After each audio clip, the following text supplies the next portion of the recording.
నమస్తే, welcome to Dootha media సినీ ఆనిముత్యాలు. లయ అంటే సంగీతంలో పల్స్ లేదా బీట్గా చెప్పుకుంటారు. ఇది శ్రావ్యత, సామరస్యానికి పునాది అందిస్తుందంటారు. మన భావోద్వేగాలు, శారీరక ప్రతిస్పందనలపై శక్తివంతమైన ప్రభావాన్ని చూపుతుందని సంగీత విద్వాంసుల మాట. అటువంటి సహజ సిద్ధమైన పేరు పెట్టుకున్న నటి లయ. తన పేరుకు తగ్గట్లుగానే నటనలోనూ లయను అందిస్తూ వెండితెర ప్రేక్షకులను అలరిస్తోంది.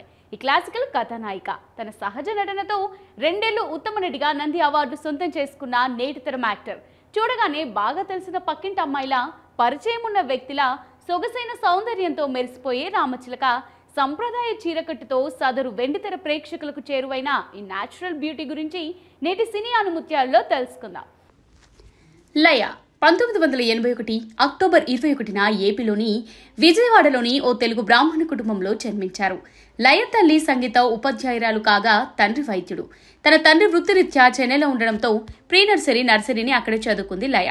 తర్వాత లయ తల్లిదండ్రులు విజయవాడ వచ్చేశారు. దీంతో ఎల్కేజీ నుంచి ఇంటర్మీడియట్ వరకు, అంటే సినీ ఇండస్ట్రీలోకి అడుగు పెట్టే వరకు విజయవాడ నిర్మల కాన్వెంట్ లో చదువుకుంది లయ. 5వ తరగతి నుంచే సంగీతం, కూచిపూడి నృత్యం నేర్చుకున్నారు. తల్లి నిర్మల హై స్కూల్లో సంగీత ఉపాధ్యాయురాలుగా పనిచేస్తుండటంతో లయ కల్చరల్ ప్రోగ్రామ్స్ లో యాక్టివ్ గా పాల్గొనేది. క్లాసికల్ డాన్సర్ గా మంచి పేరు తెచ్చుకున్న లయ హైదరాబాద్ లోని అనేక స్టేజ్ షోలలో ప్రదర్శనలు ఇచ్చింది. అయితే లయ కేవలం క్లాసికల్ డాన్సర్ గానే కాదు, జాతీయ స్థాయి చెస్ క్రీడాకారిణిగా కూడా గుర్తింపు పొందారు. 2వ తరగతిలో ఉన్నప్పుడే చెస్ లో మంచి ప్రావీణ్యం సాధించారు. రాష్ట్ర స్థాయిలో జరిగిన పోటీల్లో 7 సార్లు, జాతీయ స్థాయిలో ఒకసారి పతకాలు గెలుచుకుని తన సత్తా చాటుకున్నారు.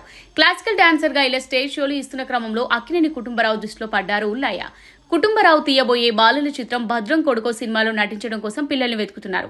డాన్సర్ గా చాలా చలాకీగా ఉన్న లయను చూసి తన సినిమాకు ఎంపిక చేశారు. అలా భద్రం కొడుకో సినిమాలో బాలనటిగా ఎంట్రీ ఇచ్చారు లయ.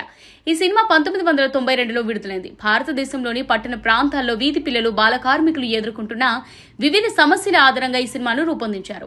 లయ 10వ తరగతిలో ఉన్నప్పుడు 1996లో జెమినీ టీవీలో కె రాఘవేంద్రరావు కొత్త సినిమాకి నటునటుల కోసం స్టార్ 2000 పోటీల గురించి భారీ ప్రకటన వెలువడింది. దీంతో సినిమా ఛాన్స్ కోసం లయ ఫోటోలు పంపించారు. కానీ ఆ పోటీలో వివిధ దశలు దాటిన లయ 2వ స్థానంలోనే నిలిచారు. మొదటి స్థానం వచ్చిన వాళ్ళకే సినిమాలో నటించే అవకాశం ఇస్తామని ముందే ప్రకటించడంతో లయకు అవకాశం రాలేదు.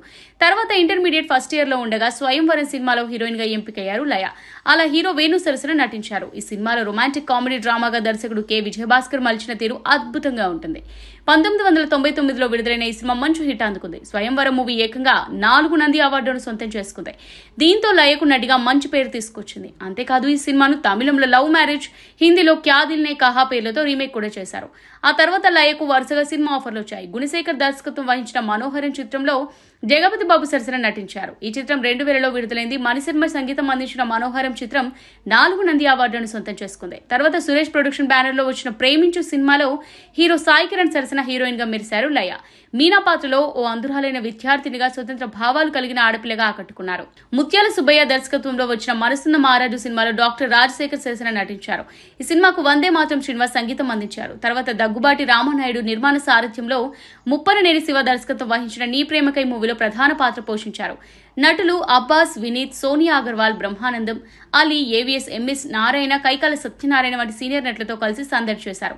నెక్స్ట్ మూవీ ఎం రాజా దర్శకత్వంలో వచ్చిన హనుమాన్ జంక్షన్ తో సూపర్ హిట్ అందుకున్నారు. ఈ మూవీలో అర్జున్, జగపతి బాబు స్నేహంతో లయ ప్రధాన పాత్రలో నటించారు.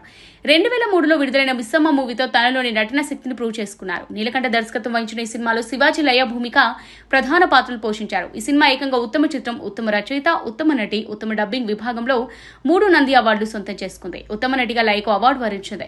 తర్వాత దొంగరాముడు, ఆయన పార్టీ, పెళ్లంతో పనేంటి, దేవుళ్ళు, ఎంత బాగుందో, గెలుపు, కోదండరాముడు, నేను పెళ్లికి రెడీ, కుండవీటి సింహాసనం, మా ఆవిడ మీదొట్టు, మీ ఆవిడ చాలా మంచిది, మా బాలాజీ, మనసున్న మహారాజు, నాలో ఉన్న ప్రేమ, నువ్వు లేక నేను లేను, రామచిలక, రామ్మ చిలకమ్మ, రామసిక్కునుడు, శివరామరాజు, మహాచండి, అదిరిందయ్య చంద్రం, విజేంద్ర వర్మ, స్వరాభిషేకం, టాటా బిర్లా, మధ్యలో లైలా, బ్రహ్మలోకం టు యమలోకం వయ భూలోకం వంటి చిత్రాల్లో కథానాయికగా, క్యారెక్టర్ ఆర్టిస్ట్ గా చేశారు. అలా తెలుగుతో పాటు తమిళం, కన్నడం, మలయాళం చిత్రాల్లోనూ నటించారు లయ. చివరిగా 2018లో విడుదలైన అమర్ అక్బర్ యాంటోనీ మూవీలో కనిపించారు.